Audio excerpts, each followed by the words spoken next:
கோலாகலமாக நடைபெற்று வரும் கச்சத்தீவு அந்தோணியார் ஆலய திருவிழாவில் சுமார் 7000த்திற்கும் மேற்பட்டோர் பங்கேற்றுள்ளனர். இந்தியா மற்றும் இலங்கை இடையே உள்ள கச்சத்தீவில் புனித அந்தோணியார் ஆலய திருவிழா கொடியேற்றத்துடன் தொடங்கிய நிலையில் இரு நாட்டு பக்தர்களும் ஜெபமாலையை சுமந்து வந்த சிலுவை பாதை நிகழ்ச்சியும் நற்கருணை ஆராதனையும் அந்தோணியார் தேர் பவனியும் நடைபெற்றது. இந்த நிகழ்வுகளில் இந்தியா மற்றும் இலங்கையிலிருந்து சுமார் 7000த்திற்கும் மேற்பட்ட பக்தர்கள் பங்கேற்றுள்ளனர்.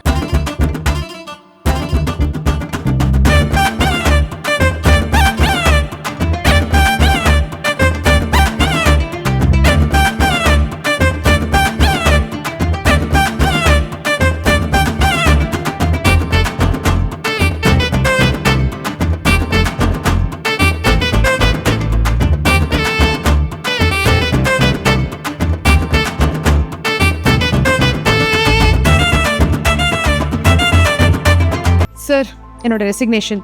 ரெசிக்னேஷனா? எதுக்கு? நானே ஜாப்ஸ் உருவாக்கி பாஸ் ஆகலாம்னு இருக்கேன். எப்படி? பாஸ் வாலா. Boss Wala.